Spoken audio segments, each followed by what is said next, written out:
Mega Noticias con Paco Ramírez.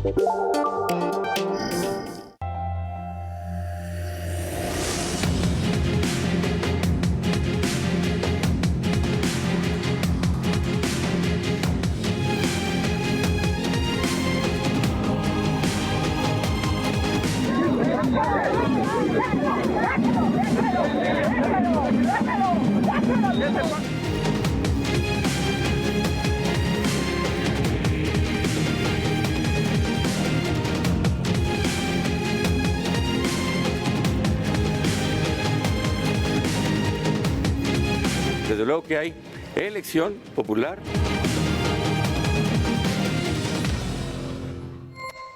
Le hemos insistido a lo largo de los últimos días que el tema de temas en México hoy es la decisión de la llamada sobrerepresentación. ¿Es legal o no? ¿Hay argumentos jurídicos válidos a favor o en contra? Es un tema de interpretaciones. Como sea, si esta ocurre, el camino de las 18 reformas constitucionales que se discuten ya en el Congreso, entre ellas esta, la reforma al Poder Judicial, de la cual hoy adelantó el proyecto de dictamen Ignacio Mier, el coordinador parlamentario de Morena, tendrían el camino prácticamente libre para su aprobación. ¿Se gana o se pierde? ¿Riesgos, beneficios, cambios, un nuevo México o el regreso a la hegemonía de un solo partido? ¿Qué con el futuro de la democracia? Vámonos con los datos duros, las cifras del predictamen de la reforma judicial. Jorge Chaparro, adelante. La reforma judicial avanza en la Cámara de Diputados. Morena y sus aliados prevén que en unas horas estará circulando entre los integrantes de la Comisión de Puntos Constitucionales el dictamen respectivo. Aunque se incorporaron alrededor de 100 cambios, ya prevén las fechas para que los mexicanos elijan a los jueces, magistrados y ministros de la Suprema Corte de Justicia de la Nación. Es el coordinador de los diputados de Morena, Ignacio Mier.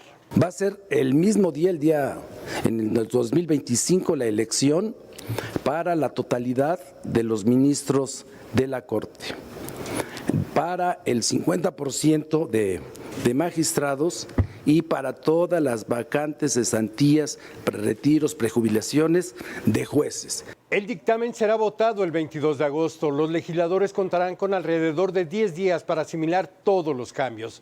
Las planillas se integrarán con propuestas del Legislativo, Ejecutivo y Judicial, pero los jueces y magistrados que hoy están en el cargo podrán presentarse a la elección para ser ratificados si lo desean.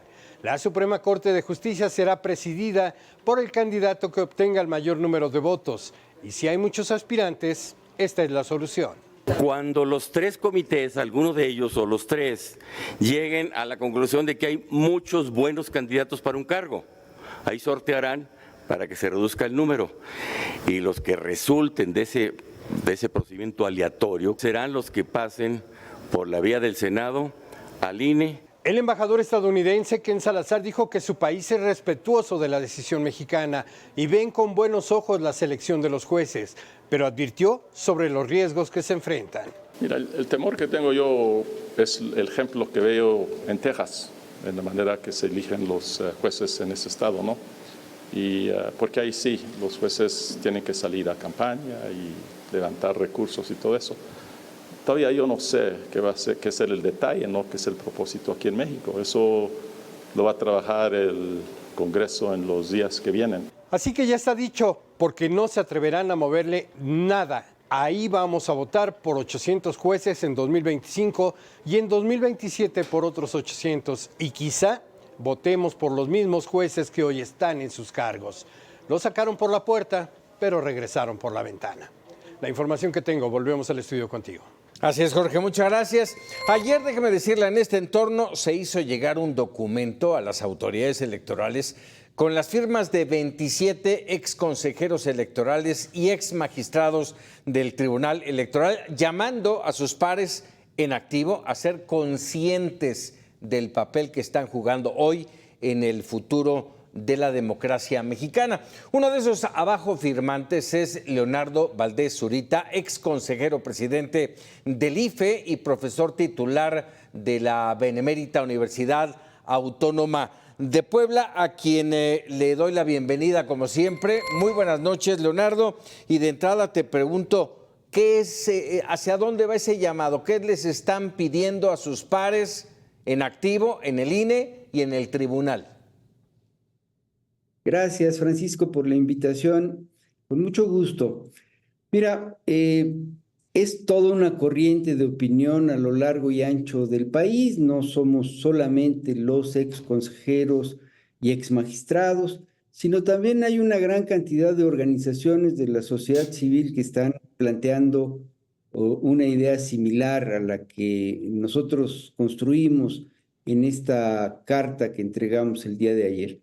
El punto es que las reformas, sucesivas reformas a la Constitución nos permitieron construir un sistema democrático que incluye no solamente los derechos de las y los ciudadanos, el respeto al voto y las autoridades electorales imparciales, una ley electoral equitativa para la competencia, sino también el equilibrio de poderes.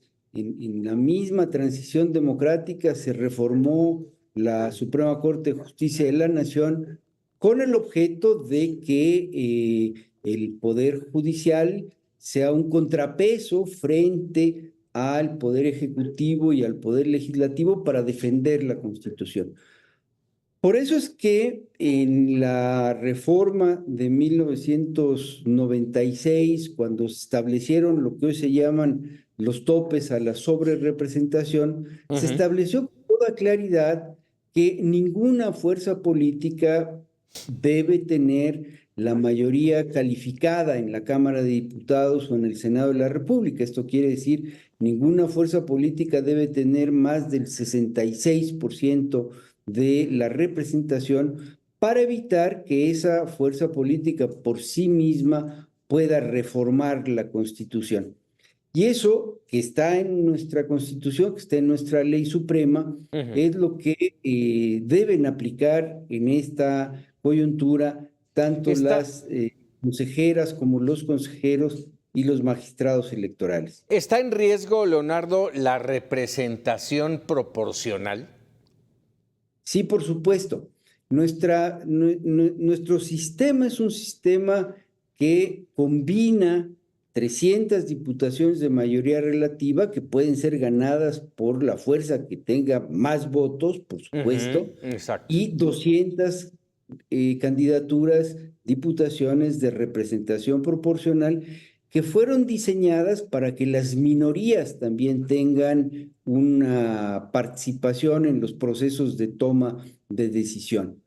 Y se estableció en el artículo 54 de la Constitución que ninguna fuerza política debe tener más de 300 diputaciones. Esto es, que si algún partido o coalición gana los 300 distritos electorales, no le corresponde participar en la distribución de los otros 200 que quedan reservados para la representación de las minorías.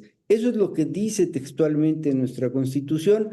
Ese es el espíritu con el que se reformó en 1996. Recordemos cuando el PRI estaba dejando de ser un partido hegemónico y reconoció que era importante que el resto de las fuerzas políticas pudieran participar en los procesos de toma de decisión, sobre todo los más importantes como son modificar la Constitución y ahora en vísperas de esta modificación tan radical para deconstruir el poder judicial y muy probablemente quitarle autonomía a la Suprema Corte de Justicia para que deje de ser un contrapeso frente a los otros dos poderes. Lamentablemente, ese elemento, esa deconstrucción de instituciones democráticas, es algo que ha venido sucediendo en otros países, en América Latina y en el mundo, en el marco de lo que se llama un proceso de autocratización, en donde autoridades que han ganado las elecciones democráticamente después desmontan a las instituciones de la democracia para mantenerse en el poder. Ellos, concretamente Morena, habla de que es el mandato del pueblo. ¿Es así? Sí, El mandato del pueblo es 54%. O sea, Morena y su coalición, el Partido Verde y el Partido del Trabajo, ganaron el 54% de los votos. Pero ellos quieren tener el 75% de la representación. Es mucho más que lo que ganaron. Lo que dice la Constitución es que ninguna fuerza política puede tener más de 300 diputados.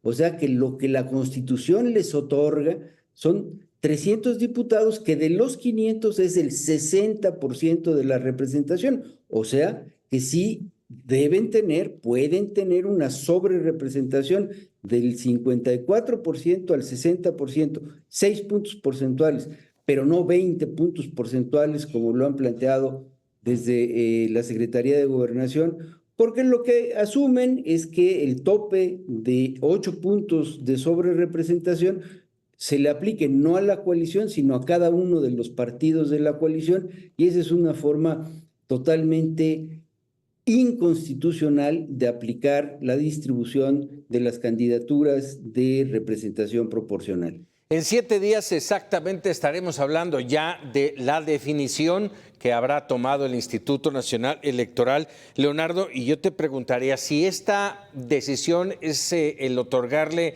esa sobrerepresentación a Morena, al PT y al Verde, ¿dónde quedarían ese 46% de mexicanos y más?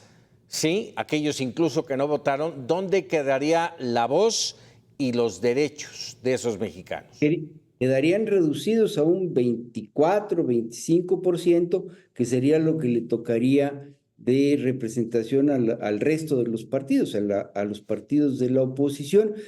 Y tú tienes razón, no solamente quedarían sin representación la mayoría de los que votaron por los partidos de la oposición, sino también todos aquellos que no votaron e incluso los menores de edad, porque la Constitución nos cubre a todos.